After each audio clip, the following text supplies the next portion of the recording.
घर हे माझे आनंदाचे दाराशी सुरेख नक्षी. शुभम, शिनेर, ओम, स्वराज, ईश्वरी ही सगळी नातवंड लई आठवायची. त्यांना आजी इतकी गोड लागायची. ती आजी पाहिजे ना, आजी अशी गावागावात सगळीकडून येऊन बसायची. मला लई आनंद वाटायचा की आपल्या छोट्या मुलाच्या पाठीमागं हीच एवढी झाली आता 4-5. खूप आनंद वाटायचा त्यांचा.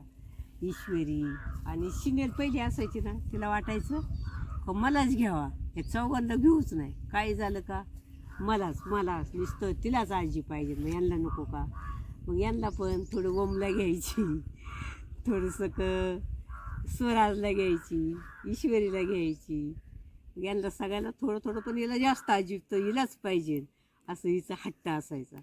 पण मी सगळ्यांना आपली करायची. याला त्याला, याला गप, त्याला ये, याला दूध पाच, त्याला खायला घे, याला फिरायला थोडं ने, त्याला ने, एकाला दमाखाली सगळ्यांना करायची. आपली खेळवायची, हिंडवायची, फिरवायची. पण त्यांच्या आयांना काय नसं वाटत, त्यांना आनंद वाटायचा. आता आजी बघ कशी आजीला हे करतात. ते घरी आल्या तरी त्यांना आजीच पाहिजे, आजीच्याच हाताने खायचं. आता यांना सगळ्याला संगच कशी आजी खायला घालायची. आजी थांब बाळा, तुझं झालं का शिनेल मग त्याला घालते. नाही आजी तू मला आधीच घातलं पाहिजे. शिनेलचा हट्ट ते झालं की मग ओमला घालायची. मग ईश्वरी, स्वराज, शुभम ते आपला लांब असायचा, ते नसं त्याचं नाही काय. पण ही चौघं त्यांना सगळ्यांना करावंच लागायचं मला. पण त्यांच्या आयांना राग नसं येत, माझ्या पोराला घेतलं तिच्या नाही घेतलं तिच्या, असं त्यांना कधी वाटलं नाही. पाज आई, कोणच्याला पाज आणि कोणच्याला काही करा तुमच्या नातवंडांना तिकडे, आम्हाला काही नका सांगू, सांभाळा तिकडे. मला काही काम करून देत नसत. पोरं जाणं आणि ती जाणं. मी आपली वाट्यावर बसायची. म्हणजे कुत्रा असायचा आमच्याकडे बाजा, तो यायचा गोडं हे सगळं, तो मध्ये बसला का पोरं त्यांच्या भोवताली गरगर खेळायचे, हिंडायचे, फिरायचे. अशी माझी नातवंड चारही पाची कधी भांडली नाहीत आणि अजूनही भांडत नाहीत. अजून आनंदाने आणि खूप प्रेमाने राहतात. असं उन्हाळा असला आजी चला आपण चिकूच्या बागात जाऊ. त्या चिकूच्या बागात नेलं का त्यांची त्या झाडांच्या खांद्यांवरून भांडणं. हा माझं झाड आहे, तो म्हणायचं ते माझं झाड आहे, ते म्हणायचं ते माझं अशी पाची भांडायची.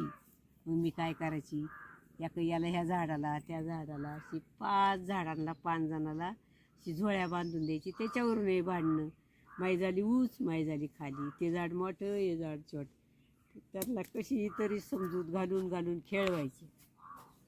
कंटाळले खेळून का मग आली भांडणं. काय नको आजी बोलू माझ्या संग, तुला ती शिनेलच लागती, तो म्हणून तुला तेच लागत. पण आजीला सगळी सारखी, तिला सगळी समान. आणि आतासुद्धा आजीला 5ही नातवंड पेड्यासारखीच आहे तिच्या हृदयामध्ये. पण सगळ्यात मोठी नात आहे ना, ती लईच आट्टी आहे. तिला वाटतं मला एकटीलाच आजी पाहिजे, एकटीलाच आजी.